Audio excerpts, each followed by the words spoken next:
그 정류장은 이제 없습니다. 네, 무슨 말씀이세요? 15년 전에 폐지됐어요. 2009년에 그곳에서 사고가 나서 그럼 저는 어디로 가야 하죠? 그 순간 저는 알았습니다. 그녀의 목소리가 제 딸과 똑같다는 것을. 40년 버스 기사가 만난 충격적인 진실. 제 이름은 송재도입니다. 올해 65. 평생을 버스 운전대 앞에서 보냈죠. 첫 출근했던 날이 아직도 생생합니다. 25 청년이었던 제가 처음으로 승객을 태웠을 때의 떨림. 그때부터 40년. 단 한 번도 큰 사고 없이 달렸습니다. 아내와 함께 새 아이를 키웠어요. 큰아들, 둘째 아들, 그리고 막내딸. 버스 기사 월급이 넉넉하진 않았지만 우린 행복했습니다. 아이들이 학교 갈 때면 항상 같은 말을 했죠. 조심해서 다녀와라. 동료들은 저를 안전운전의 교과서라고 불렀습니다. 승객들도 제 버스에 타면 안심한다고 했어요. 정류장마다 정확히 멈추고 급브레이크는 절대 밟지 않았습니다. 노약자가 타시면 완전히 앉을 때까지 기다렸죠. 그게 제 자랑이었습니다. 제 자부심이었어요. 퇴근하고 집에 오면 아내가 저녁을 차려놨습니다. 아이들과 밥을 먹으며 하루 일과를 나눴죠. 막내딸 송지혜는 항상 제 옆에 앉았어요. 아빠, 오늘 버스에서 재미있는 일 있었어요? 그 아이는 제 이야기를 제일 좋아했습니다. 지혜는 고등학교 2학년이었어요. 꿈이 많은 아이였죠. 선생님이 되고 싶다고 했습니다. 저처럼 사람들을 도와주는 일을 하고 싶다고. 그 말을 들을 때마다 가슴이 뿌듯했어요. 그런데 2009년 11월, 그날도 저는 평소처럼 버스를 몰고 있었습니다. 마지막 운행 구간이었어요. 비가 억수같이 쏟아지는 밤이었죠. 앞 유리에 빗물이 쉴 새 없이 흘러내렸습니다. 와이퍼를 최대로 돌렸지만 시야가 좋지 않았어요. 그때 무전기로 연락이 왔습니다. 제도 씨, 큰일 났어. 38번 정류장에서 사고 났대.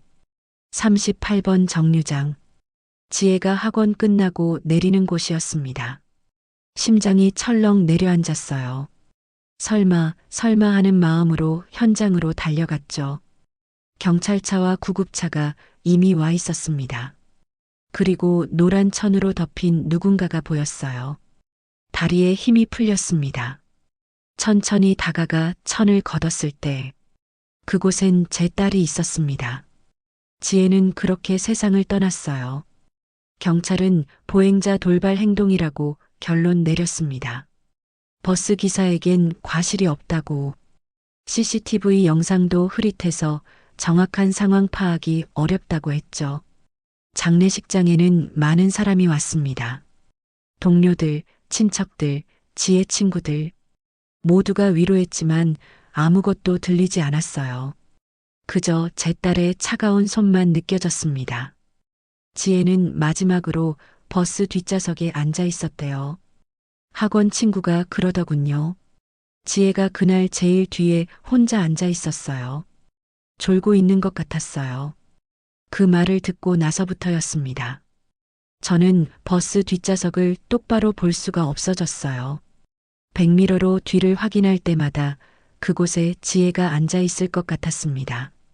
창밖을 바라보며 졸고 있는 제 딸의 모습이.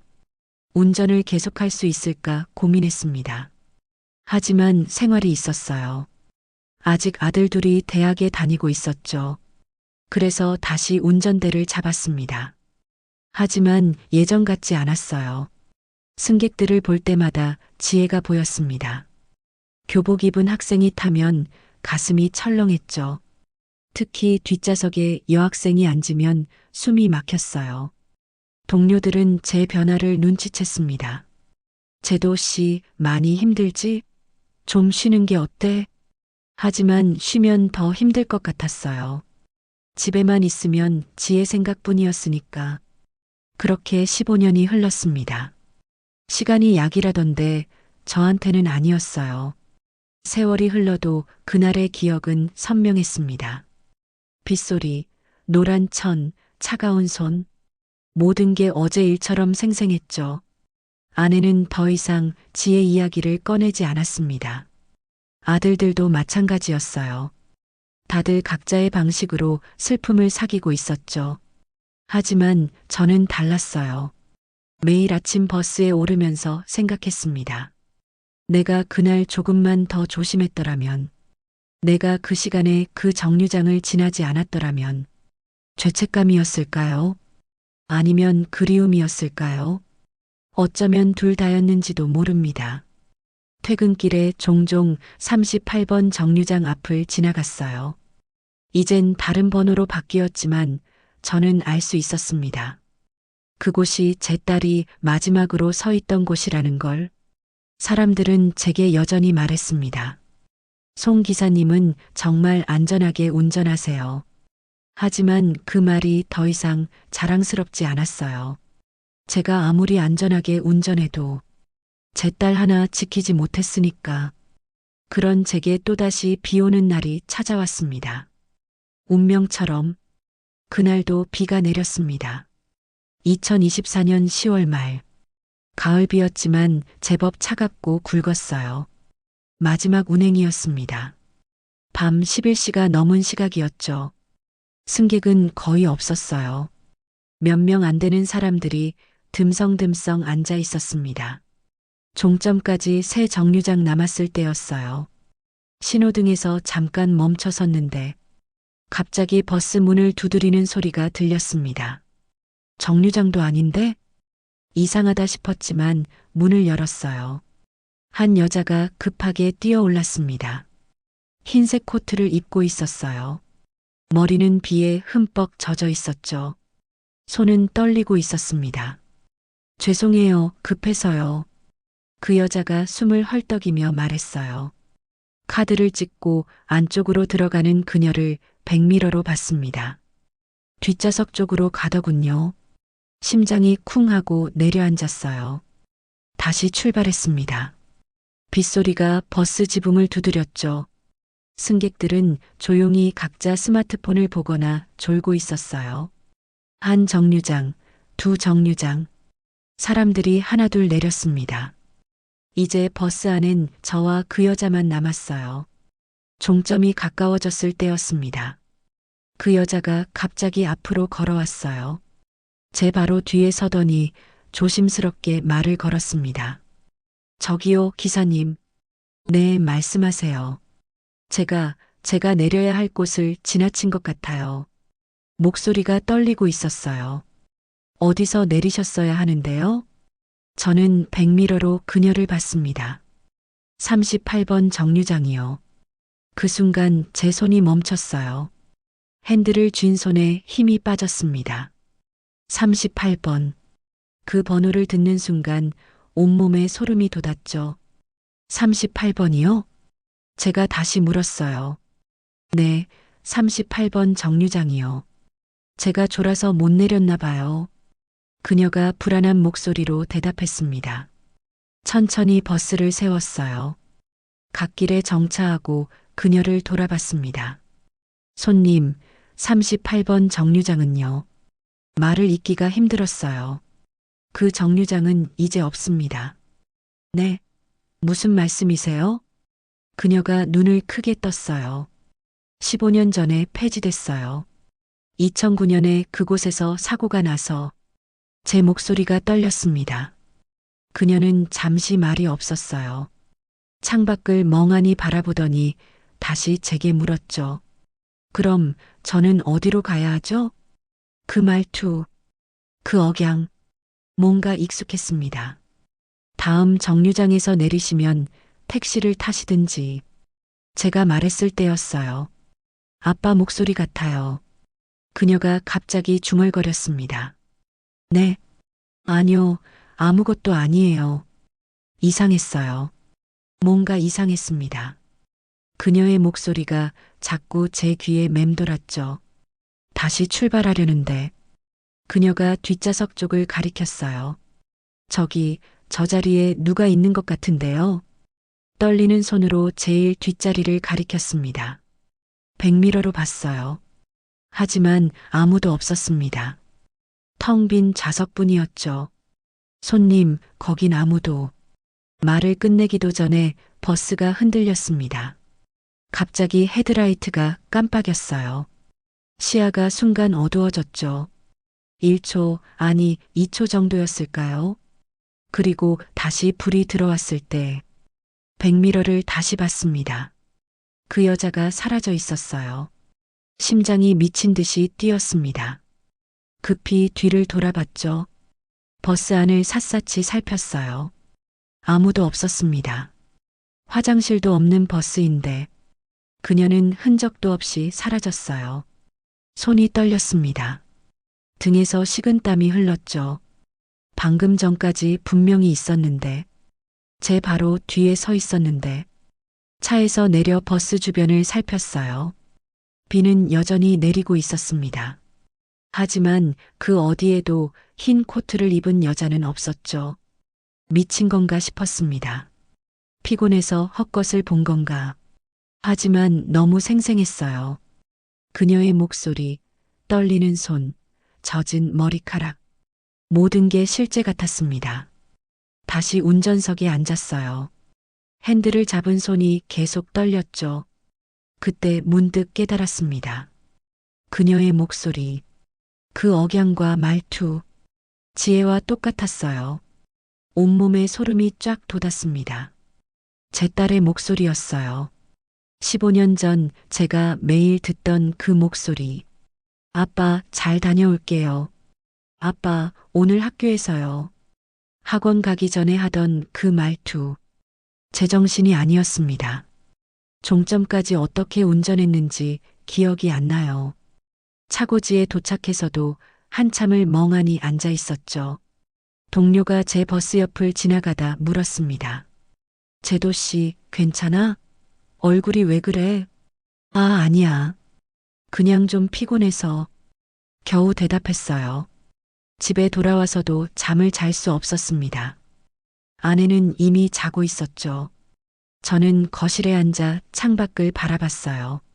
비는 계속 내렸습니다. 빗소리를 듣고 있으니 그날이 자꾸 떠올랐어요. 2009년 11월.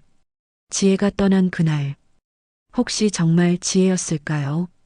아니면 제가 너무 보고 싶어서 환영을 본 걸까요? 하지만 38번 정류장. 왜 하필 그 정류장을 말한 걸까요? 폐지된 지 15년이나 된 곳을 잠을 이룰 수가 없었습니다. 새벽까지 그 생각만 했어요. 다음 날도 그 다음 날도 그 여자가 자꾸 떠올랐습니다. 흰 코트, 떨리는 손, 지혜와 똑같던 목소리. 이게 시작이었어요. 제 삶이 완전히 뒤바뀌는 시작. 일주일이 지났습니다. 하지만 그날 밤의 일이 머릿속에서 지워지지 않았어요. 운전을 하면서도 계속 백미러를 확인했죠. 혹시 또 나타나지 않을까 하는 마음에. 동료들이 물었습니다. 제도 씨, 요즘 왜 그래? 컨디션 안 좋아? 아니야, 괜찮아. 하지만 괜찮지 않았어요. 밤만 되면 그 여자가 생각났습니다. 그리고 지혜가 떠올랐죠. 아내에게 말할까 고민했어요. 하지만 입이 떨어지지 않았습니다. 15년 동안 지혜 이야기를 꺼내지 않았는데 갑자기 이런 이상한 경험을 말하면 어떻게 될까? 그렇게 2주가 지났을 때였습니다. 또다시 비가 내리는 날이었어요. 마지막 운행 시간. 승객은 별로 없었습니다. 서너 명 정도였죠. 정류장마다 사람들이 내렸어요. 그리고 어느 순간 버스에 저 혼자만 남았습니다. 종점까지 2 정류장 남았을 때 백미러를 통해 뒷좌석을 봤어요. 그녀가 앉아 있었습니다. 심장이 멎는 줄 알았어요. 급브레이크를 밟을 뻔했죠. 분명히 아무도 타지 않았어요. 제가 모든 승객이 내리는 걸 확인했습니다. 그런데 그녀가 거기 있었어요. 흰 코트를 입은 채 뒷좌석에 조용히 앉아서 창밖을 바라보고 있었습니다. 손이 떨렸어요. 하지만 이번엔 멈추지 않았습니다. 계속 운전을 했죠. 몇 번이고 백미러를 확인했어요. 그녀는 여전히 거기 있었습니다. 움직이지 않고 가만히 앉아서 종점이 가까워졌을 때 그녀가 천천히 일어났어요. 제 쪽으로 걸어왔습니다. 발소리가 들렸어요. 또각또각. 천천히, 아주 천천히. 제 바로 뒤에 섰습니다. 숨소리가 들렸어요. 기사님, 그녀가 말했습니다. 목소리를 듣는 순간 온몸이 굳었어요. 역시 지혜의 목소리였습니다. 똑같았어요. 네. 겨우 대답했습니다. 제발요, 저를 그 정류장에 데려다 주세요. 애원하는 목소리였어요. 어느 정류장 말씀이신가요? 알면서도 물었습니다. 38번이요. 제발이요. 버스를 천천히 세웠어요. 갓길에 정차하고 깊게 숨을 들이쉬었습니다. 그 정류장은 이제 없다고 말씀드렸잖아요. 제 목소리도 떨렸습니다. 알아요. 하지만 가야 해요. 꼭 가야만 해요. 그녀의 목소리에 절박함이 묻어났어요. 천천히 그녀를 돌아봤습니다. 처음으로 제대로 얼굴을 봤어요. 창백했어요. 입술엔 핏기가 없었고 눈은 텅 비어 있는 것 같았습니다. 당신은 누구십니까? 떨리는 목소리로 물었어요. 그녀가 슬픈 미소를 지었습니다. 저도 그날 그곳에 있었어요. 그날이요? 2009년 11월이요. 비 오던 그날 가슴이 철렁 내려앉았어요. 당신이 그날 거기 있었다고요? 네. 저도 그 아이도 그 아이라니요? 기사님 따님이요. 숨이 멎었습니다. 제 딸을 아는 사람이었어요. 당신이 어떻게 제 딸을... 그날 저는 그 아이를 도우려 했어요. 하지만 아무것도 못했죠. 그녀의 눈에서 눈물이 흘렀습니다. 무슨 말씀이신지. 그 아이가 따님이요. 억울해했어요. 그 말을 듣는 순간 제 안에서 뭔가 무너져 내렸습니다. 무슨 소리를 하는 거예요? 진실을 찾아주세요. 제발이요. 그녀가 제 손을 잡았어요. 차가웠습니다. 얼음장처럼 차가운 손이었죠. 그 아이는 혼자 떠났어요. 아무 말도 못하고 눈물이 났어요. 15년 만에 처음으로 제 눈에서 뜨거운 눈물이 흘렀습니다. 제발 말씀해 주세요. 무슨 일이 있었던 건가요? 하지만 그녀는 대답하지 않았어요. 천천히 뒤로 물러났습니다.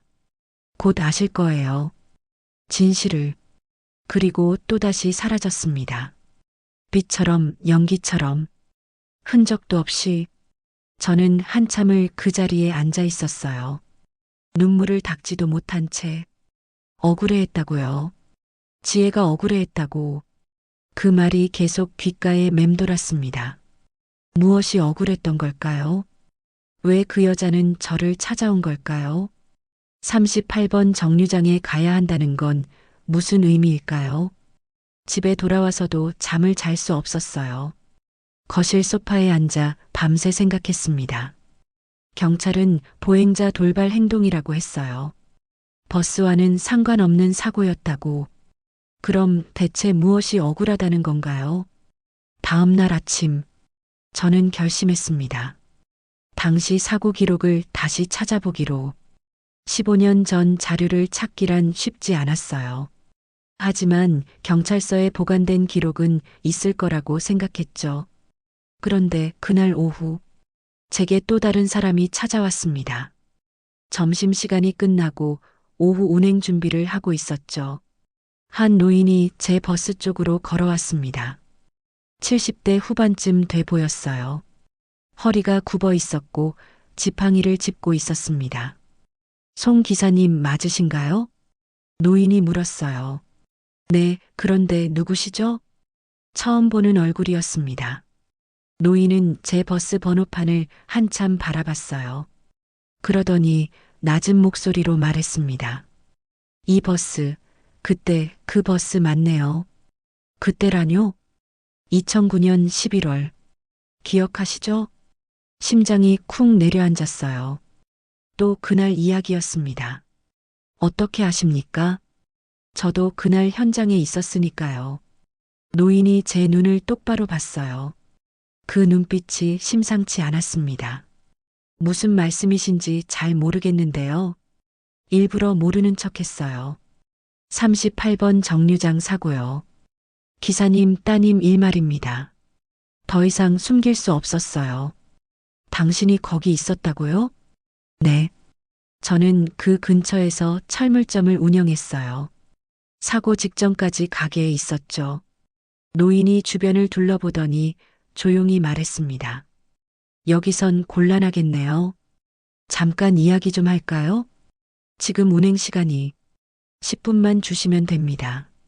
꼭 하셔야 할 이야기예요. 노인의 표정이 진지했어요. 뭔가 중요한 얘기인 것 같았습니다. 동료에게 잠깐 나갔다 온다고 하고 노인을 따라 근처 공원 벤치로 갔어요.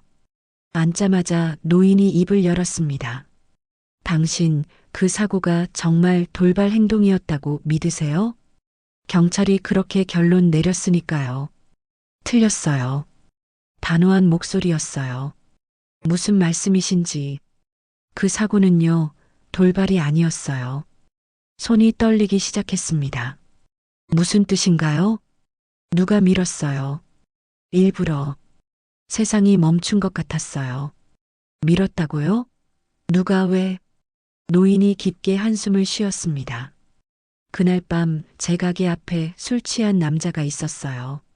비틀거리면서 담배를 피우고 있었죠. 그래서요? 그 남자가 정류장 쪽으로 걸어갔어요. 저는 가게 정리를 하고 있었고요. 그런데 갑자기 비명소리가 들렸습니다. 노인의 목소리가 떨렸어요. 급히 나가봤더니 이미 사고가 난 뒤였어요. 사람들이 모여들고 있었죠. 그런데 그 술 취한 남자가 슬금슬금 사라지더라고요. 가슴이 터질 것 같았습니다. 왜 그때 말씀 안 하셨어요? 했죠. 경찰한테 분명히 말했어요. 그럼요. 묻혔어요. 그냥 묻혀버렸습니다. 어떻게 그럴 수가. 노인이 쓴웃음을 지었어요. 그 남자가 누군지 아십니까? 이 지역 유지 아들이었어요. 건설회사 사장 아들. 말이 안 나왔습니다. 경찰이 와서 저한테 그러더군요. 확실히 본 거냐고. 술 취한 사람이 비틀거린 것 뿐이지 않냐고. CCTV도 흐릿하니 확증이 없다고. 그래서 그냥 넘어갔죠. 저도 무서웠어요. 그 집안 사람들이 제 가게 앞을 지나다니며 눈을 흘기더라고요. 주먹을 불끈 쥐었습니다. 손톱이 손바닥에 박혔어요. 그럼 제 딸은, 제 지혜는 누명을 쓴 겁니다. 돌발 행동이라는. 눈물이 핑 돌았어요. 15년 동안 저는 뭘 한 건가요? 진실도 모른 채 그냥 살아온 건가요? 그런데 왜 이제야 말씀하시는 겁니까? 늙어서 죽기 전에 양심의 짐을 덜고 싶어서요. 그리고 노인이 잠시 말을 멈췄어요. 요즘 이상한 일이 생겨서. 이상한 일이요? 꿈을 꿔요. 매일 밤 흰 코트 입은 여자가 나타나서 말하더군요. 진실을 밝히라고. 온몸에 소름이 돋았습니다. 흰 코트요? 네. 그 여자도 그날 현장에 있었어요. 따님을 도우려다 함께 다쳤죠. 그 여자가 누군데요? 이름은 몰라요. 하지만 사고 직후 병원으로 실려갔다고 들었습니다. 그리고 얼마 뒤 숨졌다고. 흰 코트 여자. 그녀도 희생자였던 거예요. 지혜를 도우려다가. 그 남자 이름이 뭡니까? 박민수? 지금은 회사 이사라고 들었어요. 떵떵거리고 잘 산답니다. 증거는 있습니까? 당시 제 진술서가 경찰서에 있을 거예요. 그리고 CCTV 원본도 어딘가엔 남아 있겠죠. 노인이 제 손을 잡았어요. 미안합니다. 진작 용기를 냈어야 했는데. 아닙니다. 말씀해 주셔서 감사합니다. 노인과 헤어진 뒤 저는 차고지로 돌아오지 않았어요. 바로 경찰서로 향했습니다. 15년 전 사건 기록을 열람하고 싶다고 했죠. 담당 형사는 난색을 표했어요. 오래된 사건이라 자료가 다 있을지 모르겠는데요. 제 딸 사건입니다. 꼭 확인해야 해요. 결국 자료를 찾아줬어요. 얇은 파일 하나. 거기 모든 게 들어 있었습니다. 사고 보고서, 현장 사진, 목격자 진술서, 그리고 철물점 주인의 진술이 있었어요. 술 취한 남성이 보행자와 부딪히는 것을 목격함. 하지만 고의성 확인 불가. 단 2줄. 그게 전부였어요. CCTV 영상은 없었습니다. 화질이 안 좋아 폐기했다고 적혀 있었죠. 이게 말이 됩니까? 형사가 난처한 표정을 지었어요. 당시 담당자가 그렇게 처리했으니 다시 조사할 수 있습니까? 15년이나 지난 사건인데요. 게다가 이미 종결됐고 제 딸이 억울하게 죽었다고요. 목소리가 커졌습니다. 주변 사람들이 쳐다봤죠. 진정하세요. 일단 내용은 검토해 보겠습니다. 형식적인 대답이었어요. 아무것도 해줄 생각이 없다는 걸 알 수 있었습니다. 경찰서를 나왔어요. 무력감이 밀려왔습니다. 15년 전에도, 지금도 아무것도 할 수 없는 제 자신이 한심했어요. 그날 밤, 집에 돌아왔을 때 아내가 물었습니다. 어디 갔다 왔어요? 연락도 없이.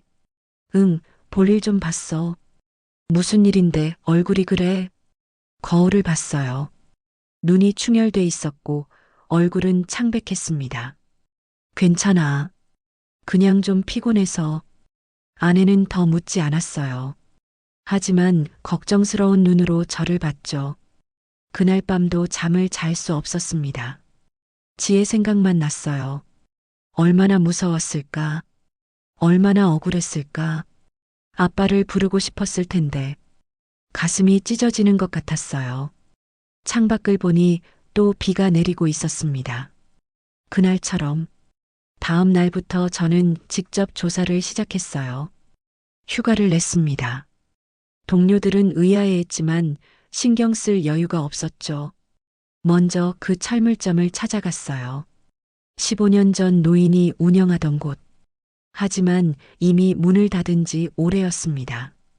다른 가게가 들어와 있었죠. 주변 상인들에게 물어봤어요.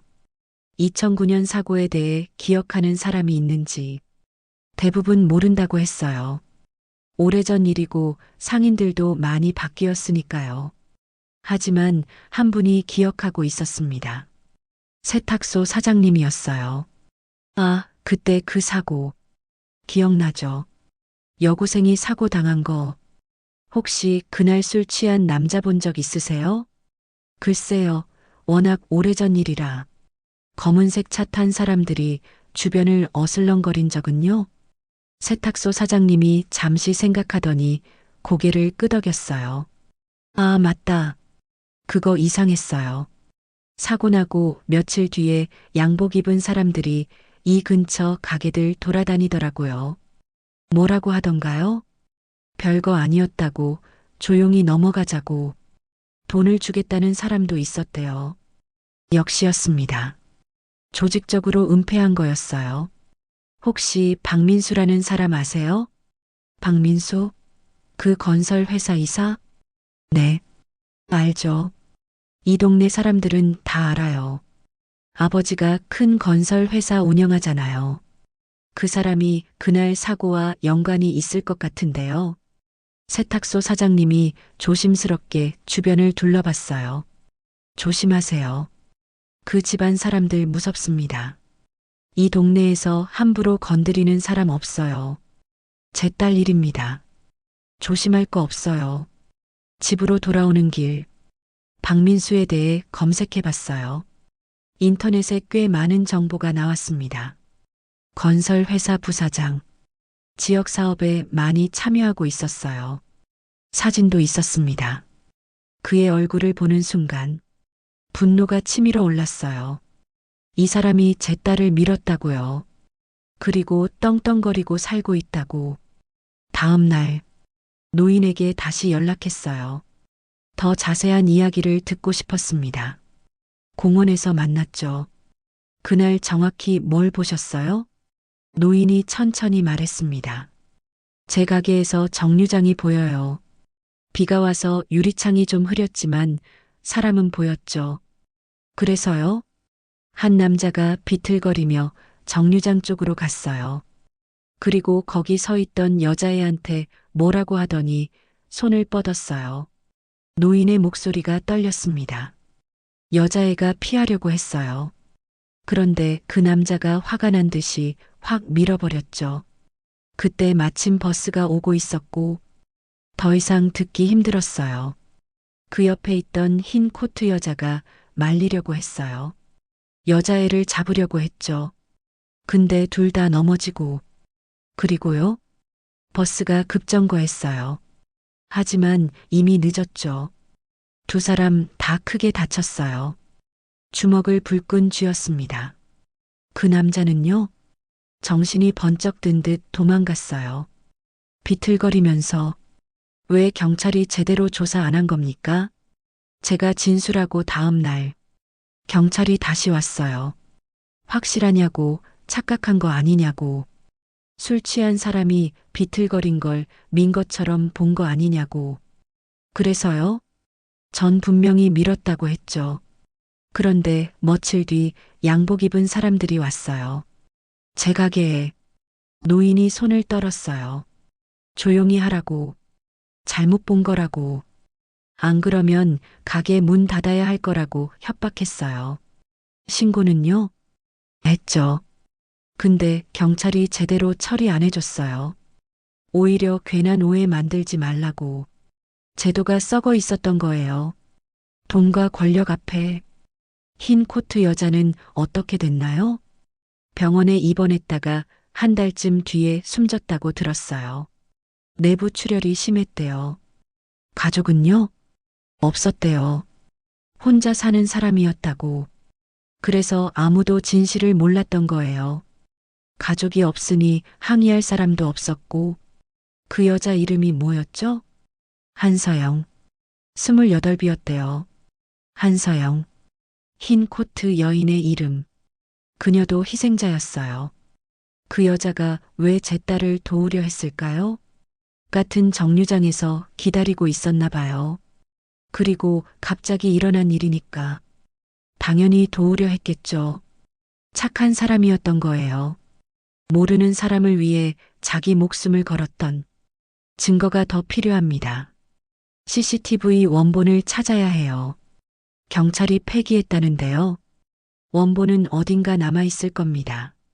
버스 회사 블랙박스는요? 맞아요.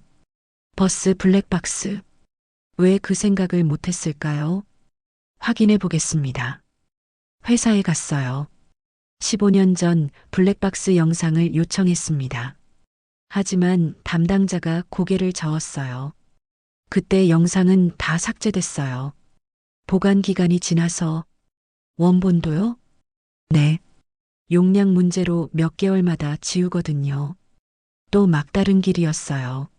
하지만 포기할 수 없었습니다.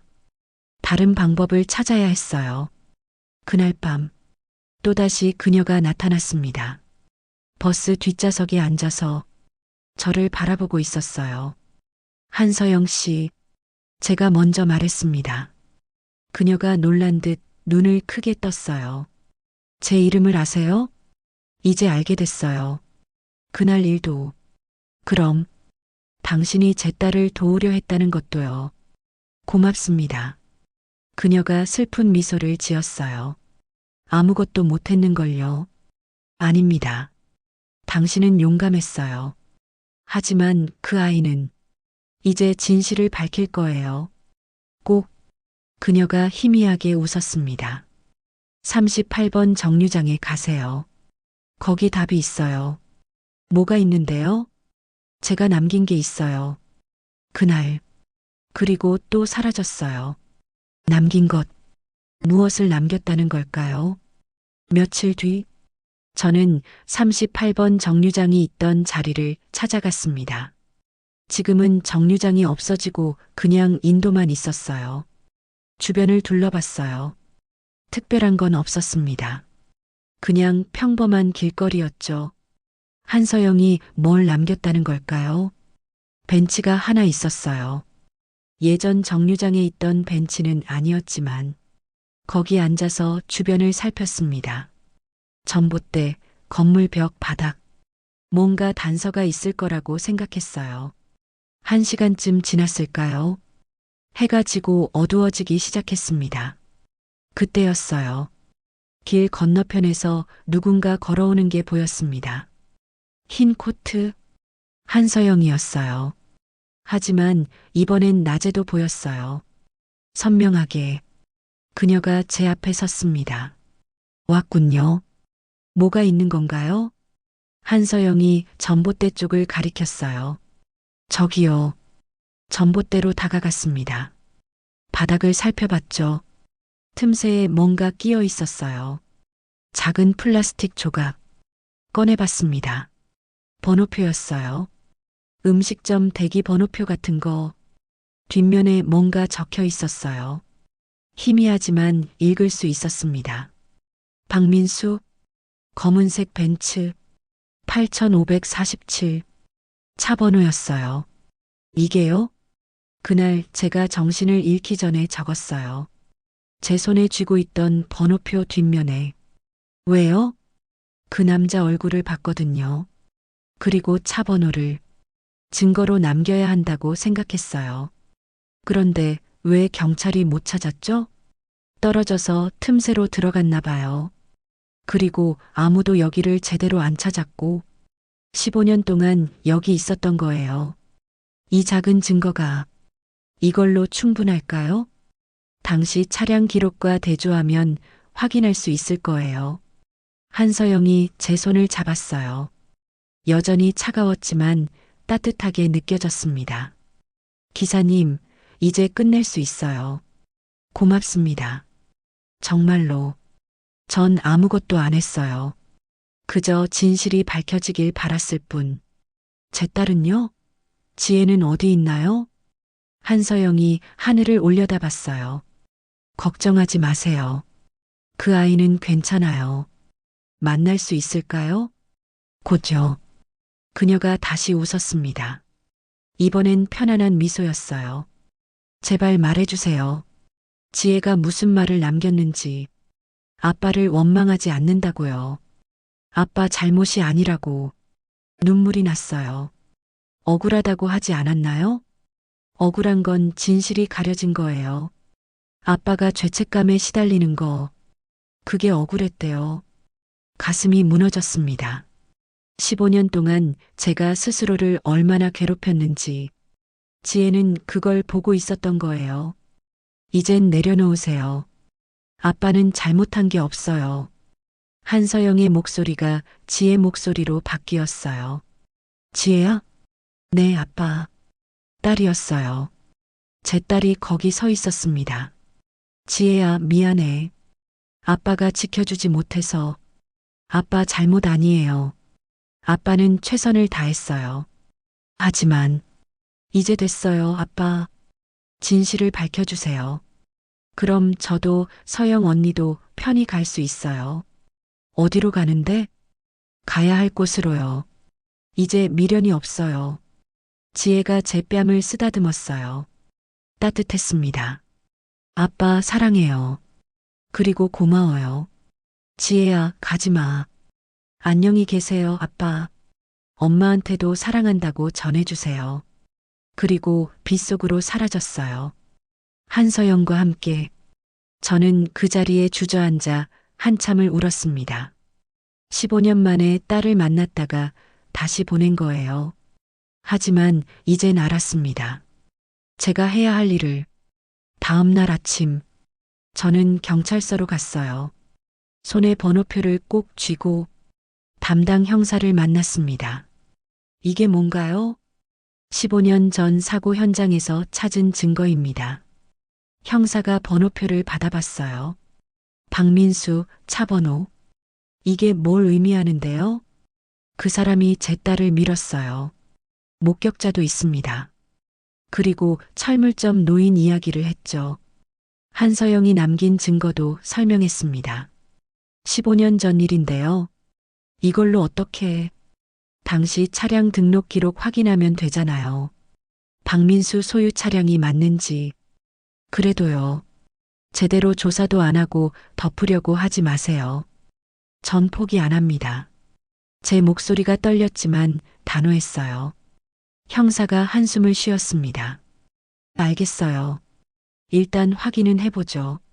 며칠 뒤 연락이 왔어요. 송 기사님, 차량 기록 확인됐습니다.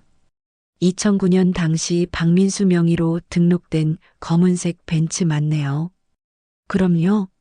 사건 재조사 들어갑니다. 목격자분도 다시 진술받을 겁니다.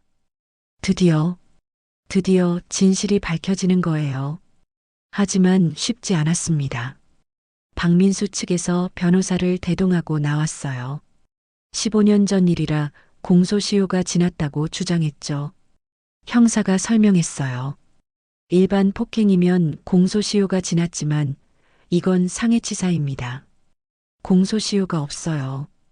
박민수는 발뺌했어요. 기억나지 않는다고. 술에 취해서 뭘 했는지 모른다고.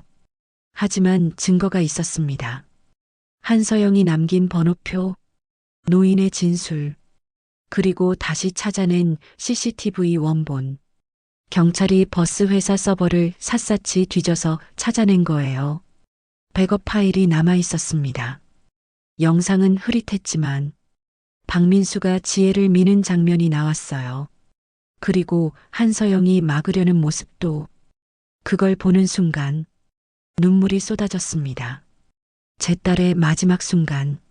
15년 만에 보게 된 거예요. 재판이 시작됐습니다. 박민수는 끝까지 부인했지만 증거는 명백했어요. 최종 선고, 업무상 과실치사, 징역 3년. 적은 형량이었지만 그래도 진실이 밝혀진 거예요. 판사는 말했습니다. 피고인은 15년 전 자신의 과오를 숨기고 피해자와 유족에게 씻을 수 없는 상처를 남겼습니다. 법정을 나오는 박민수의 얼굴을 봤어요. 창백하고 초췌했습니다. 그의 가족들도 울고 있었죠. 복잡한 심정이었어요. 복수라기보다는 해방감이었습니다. 재판이 끝난 날 밤, 저는 퇴직서를 썼어요.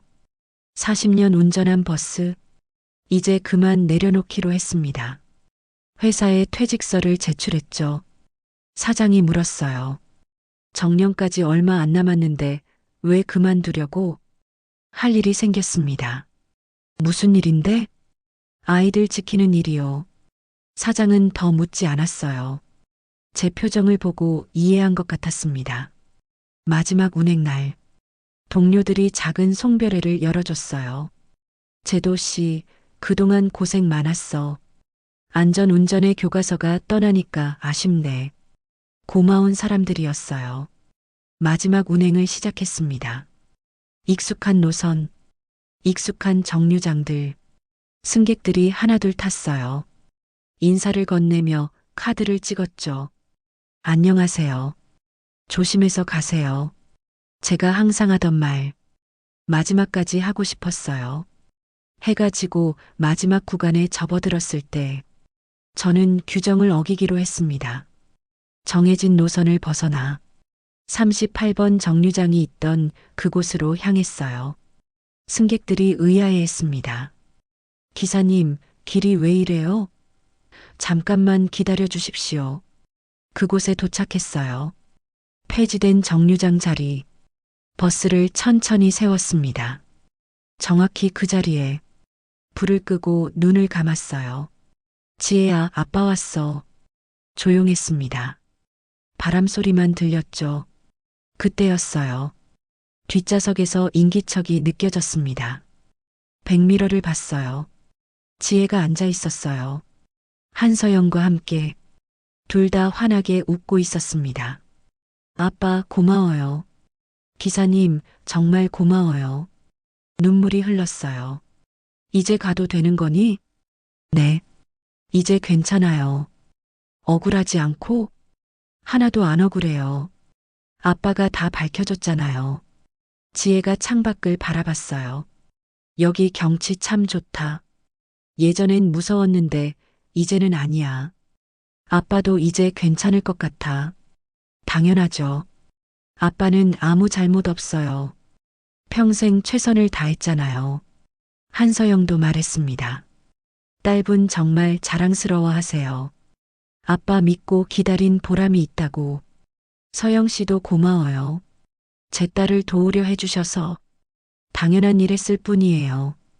빛이 그들을 감싸기 시작했어요. 가는 거니? 네. 이제 진짜 안녕이에요. 다시 못 보는 거야? 언젠가 다시 만날 거예요. 그때까지 건강하세요. 지혜야, 사랑한다. 저도 사랑해요, 아빠. 빛이 점점 밝아졌습니다. 그리고 둘은 천천히 사라졌어요. 뒷좌석을 봤어요. 그곳엔 작은 종이 쪽지가 놓여 있었습니다. 집어들었죠. 아빠, 항상 응원할게요. 엄마 잘 모시고, 오빠들한테도 잘 지내라고 전해줘요. 사랑해요. 지혜의 글씨체였어요. 가슴이 따뜻해졌습니다. 동시에 뭔가 내려놓아지는 기분이었어요. 15년 동안 짊어졌던 무게, 죄책감, 슬픔, 모든 게 조금씩 가벼워졌습니다. 승객 한 분이 물었어요. 기사님, 괜찮으세요? 네, 괜찮습니다. 아주 괜찮아요. 다시 출발했습니다. 종점으로 향하는 마지막 길. 차고지에 도착했을 때 동료들이 기다리고 있었어요. 제도 씨, 마지막 운행 어땠어? 좋았어요. 정말 좋았어요.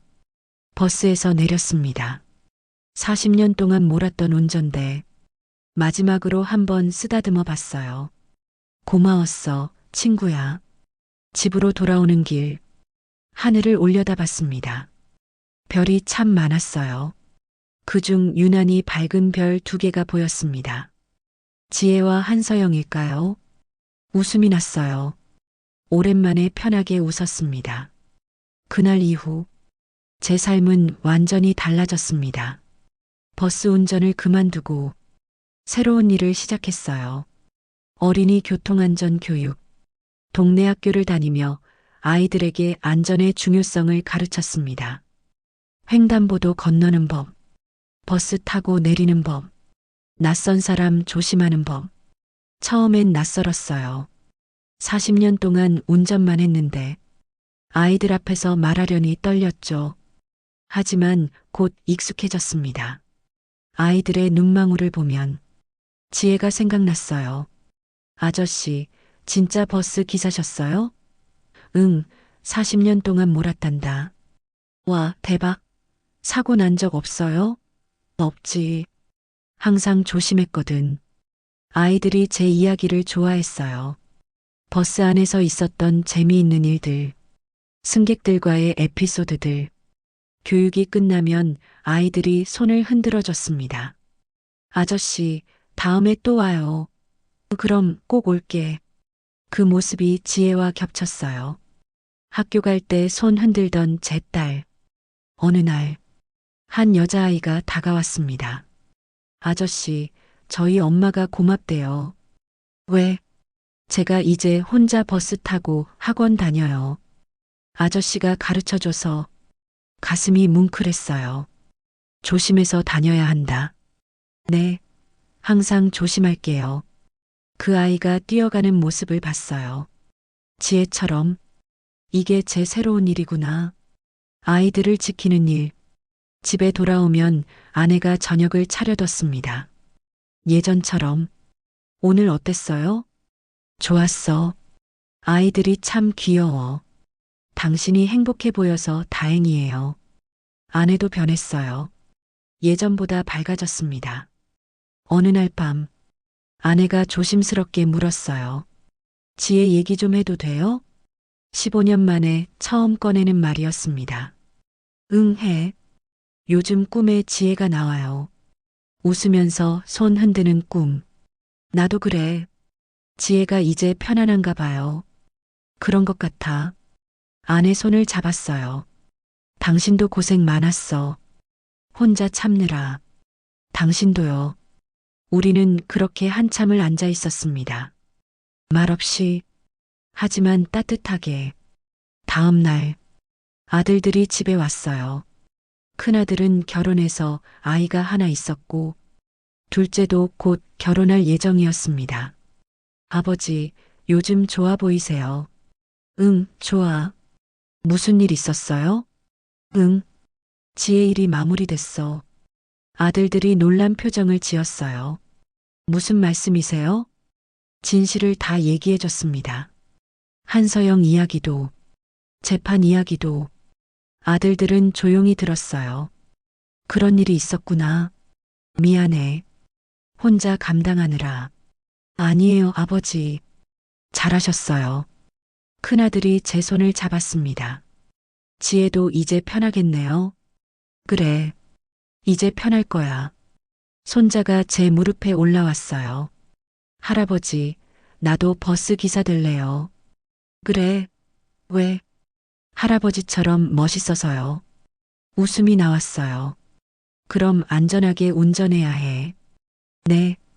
아이를 안아줬어요. 따뜻했습니다.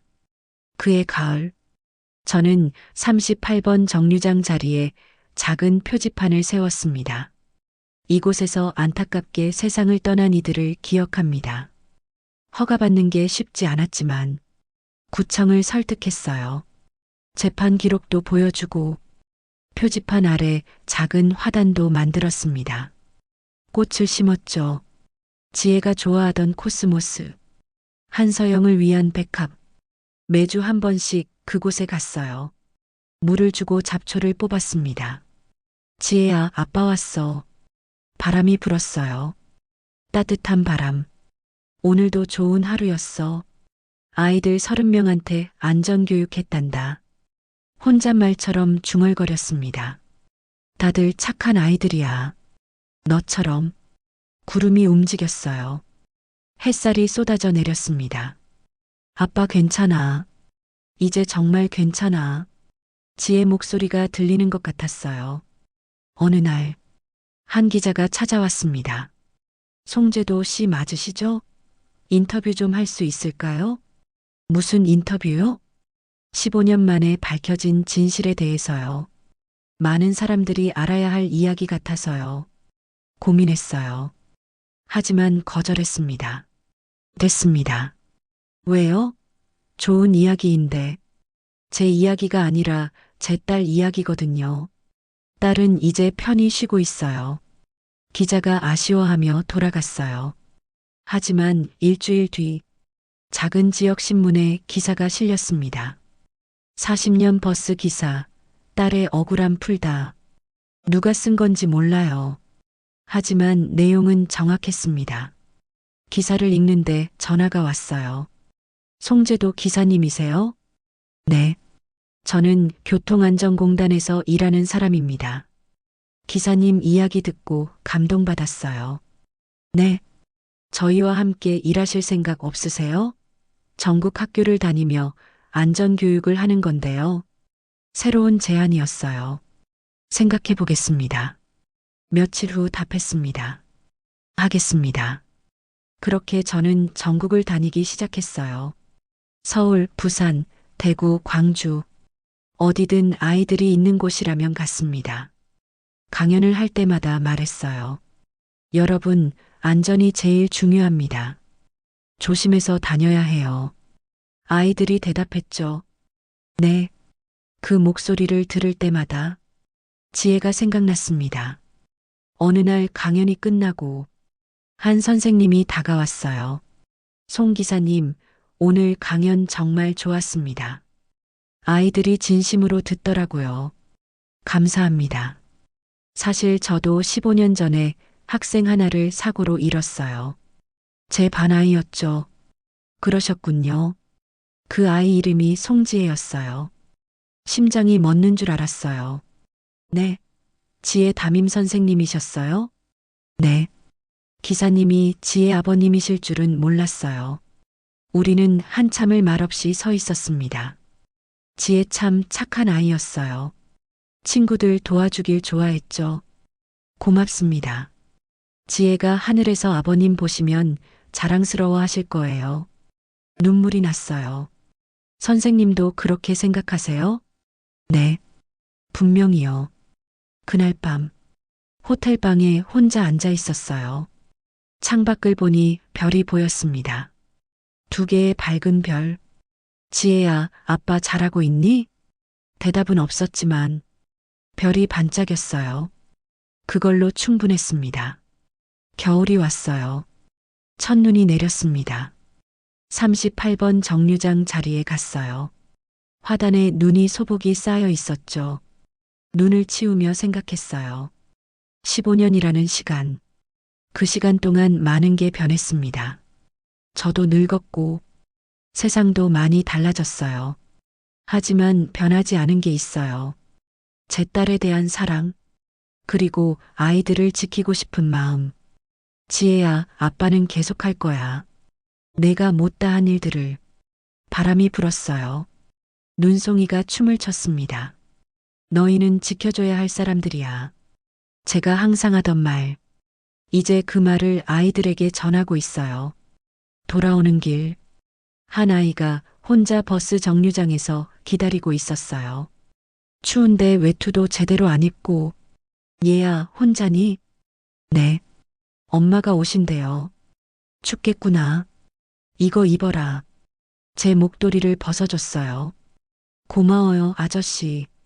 조심해서 집에 가야 한다. 네. 아이가 웃으며 손을 흔들었어요. 그 순간, 지혜가 보였습니다. 아이 옆에 서서 웃고 있었어요. 아빠 잘했어요. 환영일까요? 아니면 정말 지혜였을까요? 중요하지 않았어요. 제 마음속에 지혜는 항상 있으니까. 집으로 돌아왔습니다. 아내가 문을 열어줬어요. 왜 이렇게 늦었어요? 응, 볼 일이 좀 있어서. 추웠죠? 얼른 들어와요. 따뜻한 집, 따뜻한 저녁, 그리고 함께할 사람. 이게 행복이구나. 그날 밤, 오랜만에 깊은 잠을 잤어요. 악몽도 없었습니다. 꿈속에서 지혜를 만났어요. 환하게 웃고 있었죠. 아빠, 이제 편히 주무세요. 걱정 마시고요. 응, 그럴게. 사랑해요. 나도 사랑해, 지혜야. 아침에 눈을 떴을 때 기분이 좋았습니다. 새로운 하루. 오늘도 아이들을 만날 거예요. 그들에게 안전의 중요성을 가르쳐 줄 겁니다. 그게 제가 할 수 있는 일. 지혜를 위해, 한서영을 위해, 그리고 모든 아이들을 위해. 현관문을 나서며 하늘을 봤어요. 맑았습니다. 좋은 하루다. 걸음이 가벼웠어요. 오랜만에 느끼는 평화. 버스 정류장을 지나칠 때 한 아이가 손을 흔들었습니다. 안전교육 아저씨다. 안녕. 손을 흔들어 줬어요. 그렇게 제 하루가 시작됩니다. 매일 감사하게 40년 버스를 몰며 배운 것. 안전이 최우선이라는 것. 사람을 소중히 여겨야 한다는 것. 이제 그걸 아이들에게 전해주고 있어요. 안전하게 다녀라. 너희는 지켜줘야 할 사람들이야. 제 딸이 그랬던 것처럼, 한서영이 그랬던 것처럼, 소중한 사람들. 하늘을 올려다봤어요. 구름 사이로 햇살이 비쳤습니다. 지혜야, 오늘도 아빠 힘내서 일할게. 바람이 불었어요. 따뜻한 봄바람. 고마워, 아빠. 들리는 것 같았어요. 지혜의 목소리가. 웃음이 났습니다. 이제 됐어요. 정말 괜찮아요. 앞으로 걸어갑니다. 당당하게. 더 이상 죄책감 없이. 제 딸은 하늘에서 저를 보고 있을 거예요. 자랑스러워하면서 그걸로 충분합니다. 오늘도 내일도 앞으로도 저는 계속할 겁니다. 아이들을 지키는 일을. 그게 제가 찾은 답이에요. 40년 버스 기사로 산 제 인생의 의미. 안전하게, 조심해서, 사랑하면서 그렇게 살아가는 겁니다. 우리가 지나치는 일상 속에도 누군가의 아픔이 숨어 있습니다. 오늘 하루 주변 사람들을 조금 더 따뜻하게 바라봐 주세요. 당신의 작은 관심이 누군가에겐 큰 위로가 될 수 있습니다. 송제도 기사님의 이야기는 단순한 미스터리가 아닙니다. 15년 동안 짊어진 죄책감, 그리고 마침내 밝혀진 진실. 그 속에는 딸을 향한 아버지의 사랑과 끝까지 포기하지 않은 용기가 담겨 있습니다. 우리 주변에도 묻혀버린 진실들이 있을지 모릅니다. 누군가의 억울함이, 아픔이 여전히 어둠 속에 남아있을 수 있죠. 우리가 지나치는 일상 속에도 누군가의 아픔이 숨어 있습니다. 오늘 하루 주변 사람들을 조금 더 따뜻하게 바라봐 주세요. 당신의 작은 관심이 누군가에겐 큰 위로가 될 수 있습니다. 오늘 이 이야기가 여러분께 작은 울림이 되었으면 합니다. 지나가는 사람들에게 조금 더 관심을 가져주세요. 힘들어하는 이웃에게 따뜻한 말 한마디 건네주세요. 그리고 무엇보다 소중한 사람들에게 사랑한다고 말해주세요. 내일은 늦을 수 있으니까요. 여러분의 하루가 안전하고 따뜻하길 바랍니다. 제 이야기가 여러분의 마음에 들었다면 좋아요와 구독 버튼을 눌러주세요. 감사합니다.